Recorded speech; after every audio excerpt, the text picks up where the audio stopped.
Hello students, in this video we are starting chapter number 3 of your introductory macroeconomics book, that is national income and related aggregates. Okay, so topic number 1 is concept of national income. National income क्या होती है?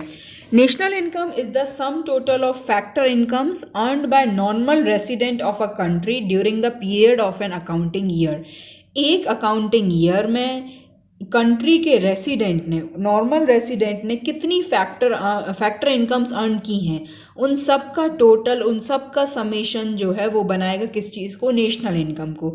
Means national income के calculation में आपको factor incomes लेनी है और factor of production 4 होते हैं: land, labour, capital and entrepreneur.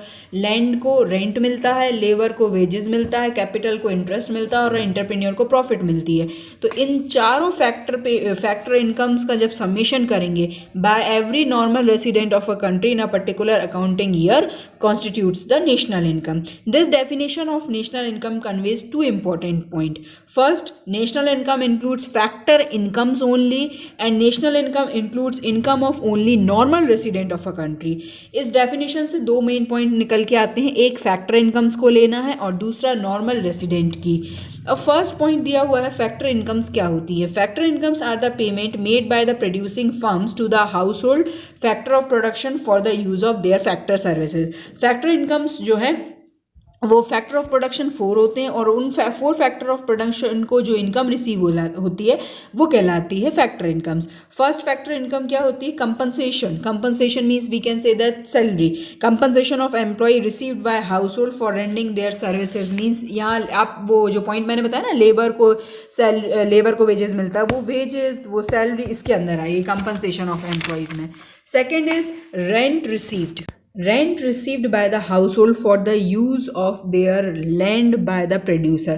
Producer land को यूज करेगा तो लैंड को भी मैंने बताया था रेंट मिलता है। Interest, third number is interest received by the household for giving their for using the capital by the producing unit, क्योंकि कैपिटल देते हैं तो उनको इंटरेस्ट मिलता है। And profit is given to the entrepreneur. Entrepreneur को बदले में, जो उसने इंटरप्रेन्योरशिप स्किल्स यूज करे हैं उसके बदले में उसको क्या मिलता है? प्रॉफिट मिलता है। ये तो हो गए आपके factor incomes. In the estimation of national income, we include only factor incomes और factor payments। हम सिर्फ factor incomes को ही include करेंगे और किसी चीज़ को नहीं। यहाँ पे एक टॉपिक दिया हुआ है, factor incomes are different from transfer income. It may be noted that factor incomes are different from transfer income. Transfer income are those which are received by the person as help, donation और charity. Transfer incomes क्या होती है? जैसे by the in the way of donation, in the way of charity, आपको कुछ पैसा मिल रहा है, बदले में आप थोड़ी ना कोई फैक्टर ऑफ प्रोडक्शन दे रहे हो, तो वो इनकम्स ट्रांसफर इनकम कहलाएंगी। पर फैक्टर इनकम्स क्या होती हैं? जो फैक्टर ऑफ प्रोडक्शन रेंडर करने के बदले में जो इनकम मिलती हैं वो कहलाती हैं फैक्टर इनकम्स। तो ध्यान रखिए, हमेशा हमें जब भी नेशनल इनकम कैलकुलेट करनी है तो हमें सिर्फ फैक्टर इनकम्स को लेना है, ट्रांसफर इनकम्स को हम नहीं लेंगे। सेकेंड पॉइंट हमारी डेफिनेशन में था नॉर्मल रेसिडेंट। अब नॉर्मल रेसिडेंट कौन होता है? Who are the normal resident of a country? A normal resident is said to be one who orderly resides in the country concerned and whose economic center lies in that country. जो continue इस country में, एक country, suppose हम India की बात करें तो India में रिसाइड्स कर रहा है, मीन्स रह रहा है, और whose centre of economic interest, जिसका इकोनॉमिक इंटरेस्ट, जो इकोनॉमी से रिलेटेड वर्क जितना भी है वो सब कहाँ हो रहा है? इंडिया में ही हो रहा है। तो हमें उसको इंडिया का नॉर्मल रेसिडेंट मानने में कोई दिक्कत नहीं होगी। अब यहाँ पे दिया हुआ here note these observation carefully. अब ये आपको एक वर्ड आया है ऑर्डिनरली रिसाइड्स और एक है वर्ड इकोनॉमिक इंटरेस्ट, तो इन दोनों का मतलब समझते हैं। A person residing in a country for the period of 1 year और more than it is taken as a ordinarily residing in that country. अब आप किसी पर्सन को या किसी भी व्यक्ति को आप कैसे ये मानोगे कि वो ऑर्डरली रिसाइडिंग पर्सन है? तो अगर वो 1 साल या 1 साल से ज़्यादा इंडिया में रहता है तो वो यहाँ का रेसिडेंट बन जाएगा। And second point, a person is said to have its economic interest in the country when he carry out all economic activities such as production, consumption, investment in that country. अगर वो economic interest अगर उसका India में ही है, मतलब वो production, consumption, saving सब India के अंदर करता है, तो वो क्या कहलाएगा? उसका इकोनॉमिक इंटरेस्ट इंडिया में कहलाएगा। सो नॉर्मल रेसिडेंट वही होता है जो 1 साल से ज़्यादा इंडिया में रहे, और सेकेंड पॉइंट उसका economic interest means production, investment, consumption सब इंडिया के अंदर है, तो वो क्या कहलाएगा? He comes in the category, he और she comes in the category of normal resident. Next topic is given difference between normal resident of a country of India and non resident of India. तो ये आप पढ़ लीजिएगा, ये board के लिए उतना इंपॉर्टेंट टॉपिक नहीं है, आप इसको नॉलेज के लिए पढ़ सकते हैं। सेकंड टॉपिक जो मेन टॉपिक दिया है, domestic and national concept of income. Domestic income क्या होगी और नेशनल इनकम क्या होगी। At the macro level the concept of income is used both as domestic concept and national concept. When used as a domestic concept, we call it domestic income. When used as a national concept, we call it national income. Both domestic income and national income include four basic element of factor income. याद ये रखिए, जब आप domestic income की बात करें या national income की बात करें, आप सिर्फ फैक्टर पेमेंट्स, फैक्टर इनकम्स को ही लेंगे और किसी भी चीज़ को आपको नहीं लेना है। But there is a difference, आप दोनों में, चाहे आप डोमेस्टिक इनकम की बात करें चाहे आप नेशनल इनकम की बात करें, कंपनसेशन, रेंट, इंटरेस्ट और प्रॉफिट, ये तो आपको लेना है दोनों में, पर एक डिफरेंस है दोनों में। क्या डिफरेंस है वो पढ़ते हैं। Domestic income is the sum total of factor incomes generated with in domestic territory of a country. Domestic income में आप वही फैक्टर इनकम्स लेंगे जो इंडिया के डोमेस्टिक टेरिटरी में जनरेट हुए हों, no matter who generates its, normal resident और नॉन रेसिडेंट। आपको डोमेस्टिक इनकम की बात करेंगे तो डोमेस्टिक टेरिटरी वर्ड देखना है। ये मतलब नहीं है कि इंडिया के सिटीजन ने कमाया या नॉन रेसिडेंट या नॉन इंडियन ने कमाया, वो नहीं देखना। डोमेस्टिक इनकम देख रहे हो तो डोमेस्टिक टेरिटरी के अंदर कमाया हुआ पैसा देखोगे। And for national income it is the sum total of factor incomes earn by normal resident of a country no matter where it is generated with in domestic territory और outside domestic territory. और जब आप national income की बात करते हो तो आपको वो सारी फैक्टर इनकम्स लेनी है जो किसने कमाई हैं, नॉर्मल रेसिडेंट ने कमाई हैं। अब ये नहीं कोई मतलब है कि उसने डोमेस्टिक टेरिटरी के अंदर कमाई है या डोमेस्टिक टेरिटरी के बाहर कमाई है, ये दोनों डेफिनेशन एक दूसरे की जस्ट अपोजिट है। डोमेस्टिक इनकम में आपको वो पैसा देखना है जो डोमेस्टिक टेरिटरी के अंदर कमाया गया है, आपको ये नहीं देखना है किसने कमाया। पर नेशनल इनकम को में आपको ये देखना है कि नेशन के जो सिटीजन्स हैं, मतलब नॉर्मल रेसिडेंट हैं, उसने कमाया होना चाहिए वो पैसा, कहाँ कमाया ये नहीं देखना है। सो ये डेफिनेशन एक दूसरे के जस्ट अपोजिट हो गई हैं। Here it becomes important to understand the concept of domestic territory. अब हम डोमेस्टिक टेरिटरी क्या होता है, ये डोमेस्टिक टेरिटरी कैसे तय होगा, तो अब इसको समझते हैं। In common language domestic territory of a country is understood to mean the political territory of nation. जब हम मतलब जनरल लैंग्वेज में बात करते हैं तो डोमेस्टिक टेरिटरी मतलब वो हुआ जो पॉलिटिकल बाउंड्री के अंदर जितना एरिया आ रहा है वो कहलाएगा domestic territory of nation. But in economics it refers to economic territory which is much wider concept than the political territory. According to United Nations, economic territory is the geographical territory administered by the government within which person, goods, capital circulate freely. Economic territory मतलब वो area होता है जहाँ government administration करती है अपना, और जो वहाँ पे पर्सन्स, गुड्स और कैपिटल सर्कुलेट फ्रीली। ये तीन चीज़ें, persons, goods and capital circulate freely circulate हो सकते हैं, तो वो इकोनॉमिक टेरिटरी के अंदर आएगा। Do we have this freedom of circulation in the embassies of foreign countries located in India? No should be the answer. Do we have this freedom of circulation in Indian embassies located abroad? Yes, should be the answer. Implying that foreign embassies located in India are not the part of domestic economic territory.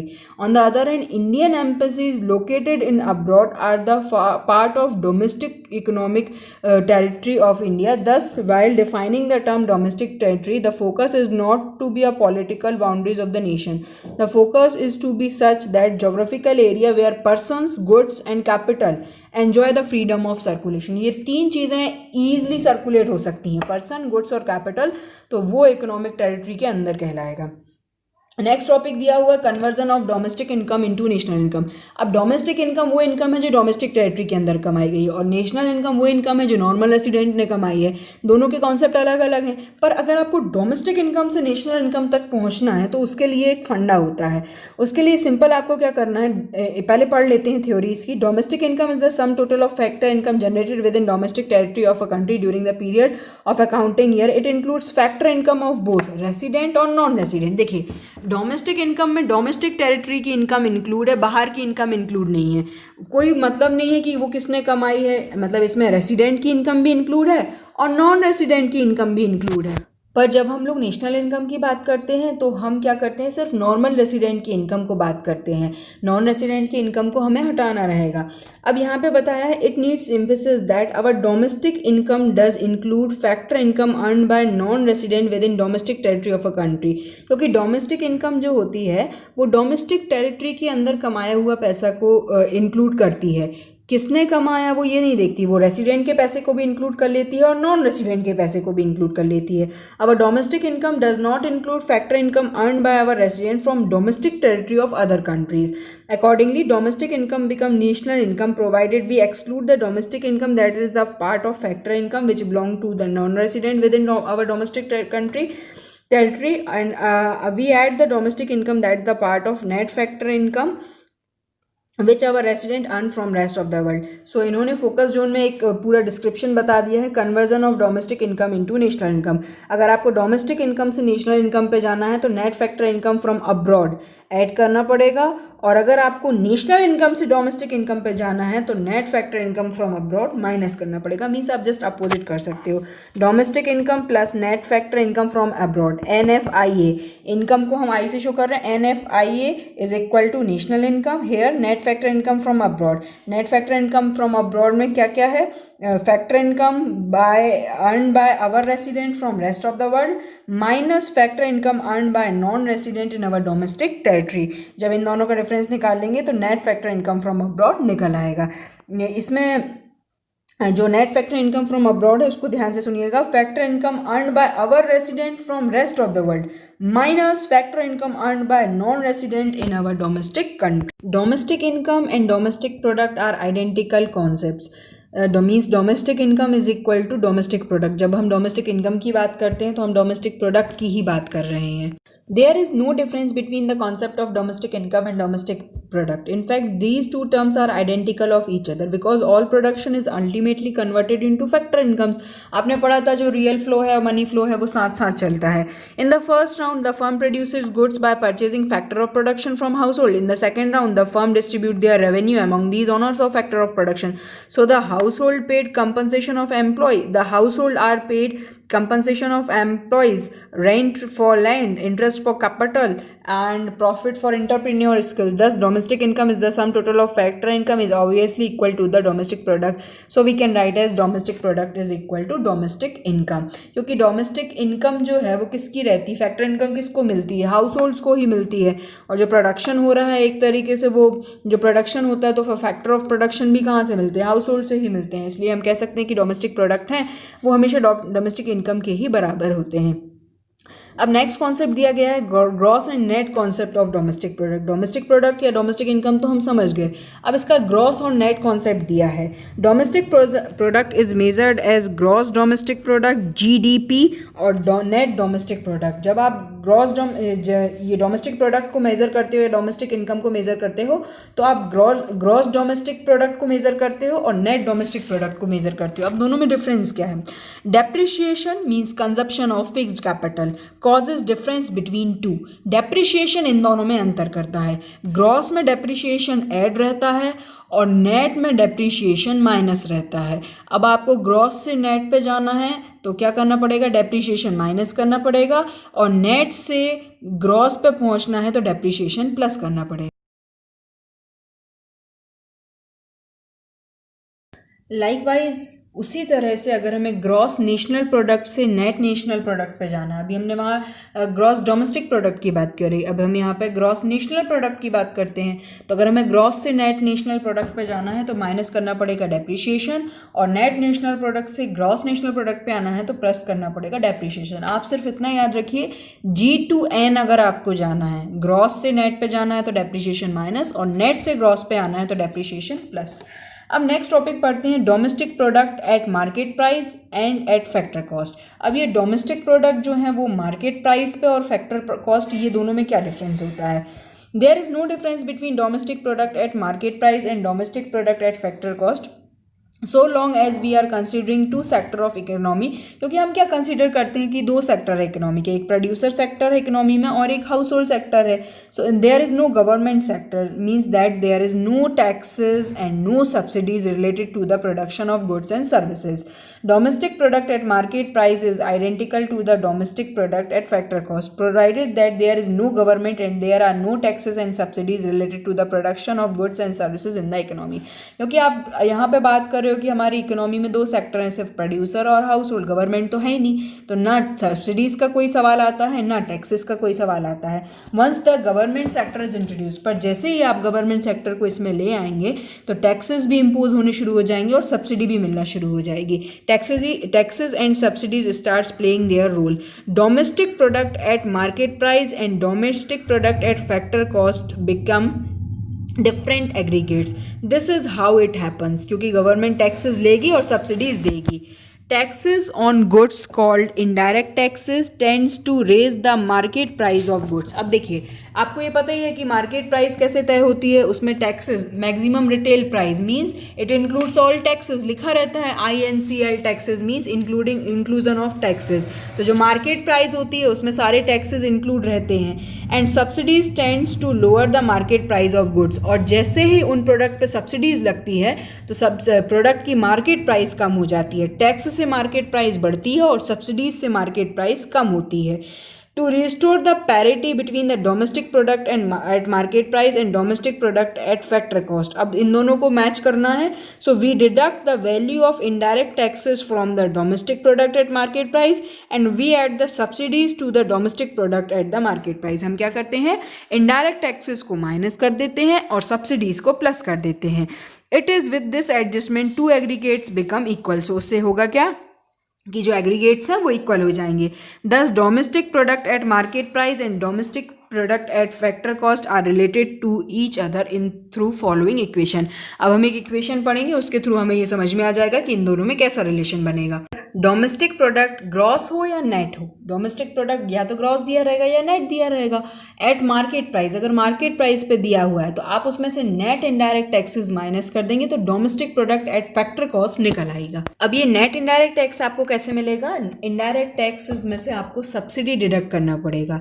Indirect taxes minus D करेंगे तो net indirect tax निकल आएगा, और net indirect tax अगर आप minus कर देंगे market price में से तो आपको फैक्टर कॉस्ट मिल जाएगी. मतलब मार्केट प्राइस वो वैल्यू होती है जिसमें टैक्स जुड़ा रहता है, अगर आप वो हटा देंगे तो आपको फैक्टर कॉस्ट की प्राइस मिल जाएगी. ये तो बात थी डोमेस्टिक प्रोडक्ट की. अगर नेशनल प्रोडक्ट भी दिए तो सेम फंडा वहां लगेगा, national product at market price minus net indirect taxes, so we got net product at factor cost. Next topic is aggregates related to national income. इन national income से related aggregates कुछ points. First point दिया हुआ है gross domestic product at market price, GDP at MP. Gross domestic product at market price is the market value of final goods and services produced within domestic territory of a country during a period of accounting year inclusive DAP. क्योंकि gross है तो gross में DAP add रहता है, और domestic product है तो domestic territory के अंदर बना होगा.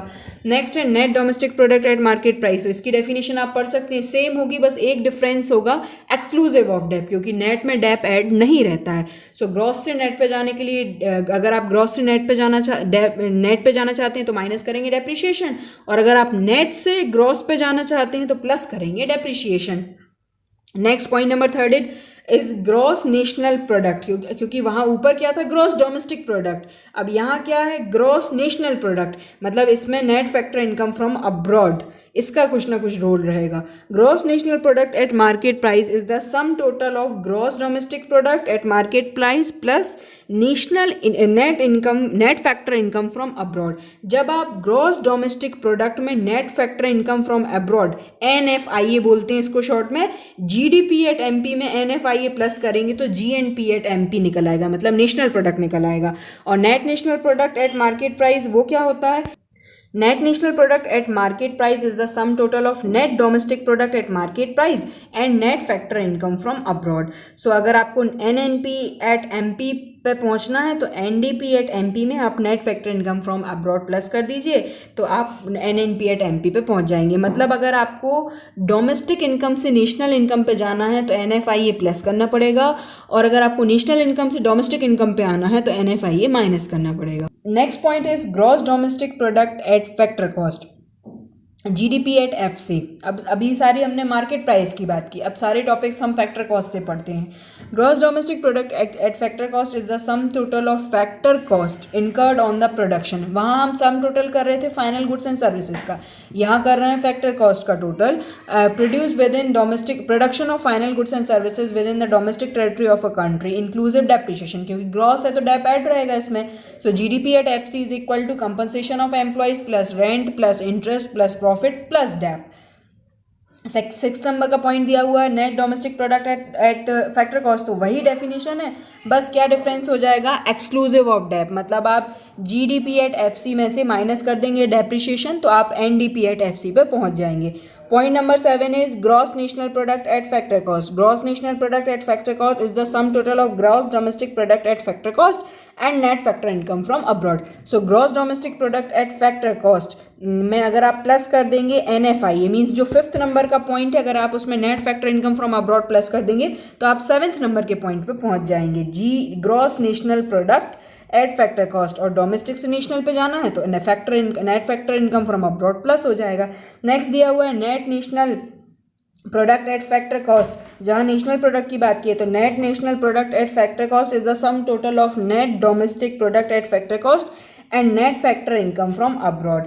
अब आप अगर 6th पॉइंट में प्लस कर देंगे एनएफआई तो आप net national product at factor cost पे पहुंच जाएंगे। So we know that final इन्होंने बताया है NNP at FC, national income को एनएनपी एट एफसी से डिनोट किया जाता है।